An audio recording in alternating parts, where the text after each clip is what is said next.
Hey, thanks for joining me for 3 minutes in the Gospel of Luke. How exciting. We're in chapter 12, verses 35 to 59. In that passage, there's a huge sense of urgency about understanding who Jesus really is. I love some of the pictures.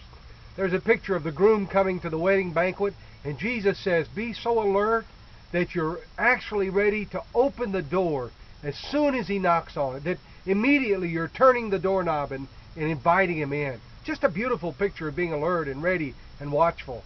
There's the picture of the thief that's about to break in the house at night, and Jesus said if the owner had known, he would have been prepared and alert and would have never allowed the thief to break in. Jesus is talking to a group of religious people like many of us.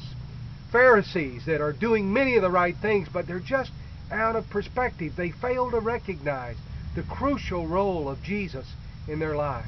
And so he's saying to them, I am the way, the truth, and the life, as would be said in the Gospel of John.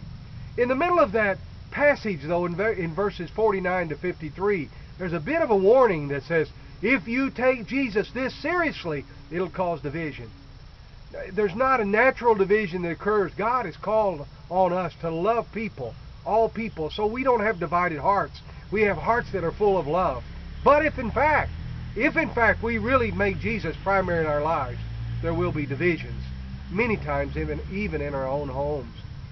As I talked to some of the ladies in our church after a Wednesday evening service, they said, I really want to trust Jesus that way. Just a huge pastoral cry began to beat within my heart, and I wondered, what could I say? How could I address that?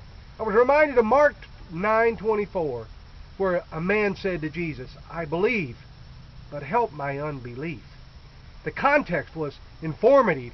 It was the story of a father bringing his son to Jesus who was falling in epileptic seizures and seizuring and foaming at the mouth, and he was distraught and needed help so badly, and Jesus said to him, to those who believe, anything is possible. And then the man said, Oh Lord, I believe, help my unbelief. Very same word, help. It's an interesting Greek word which means to cry out and to run. We live in a season where we're criers but not runners. May the Lord help us in this season to fall deeply in love with Jesus, to believe in every moment of our lives. E. Stanley Jones used to say he wouldn't struggle with anything for more than 1 hour because he had a great friend. His best friend was Jesus. And so he would cry out to him and run to him, and in less than an hour his confidence would be restored and he'd walk in victory. It's a crucial season in all of our lives. There's an urgency about living for Jesus. May he give you the grace today to cry out to him and run to him. Thank you for joining us today for 3 minutes in the Gospel of Luke and for just the meat and potatoes.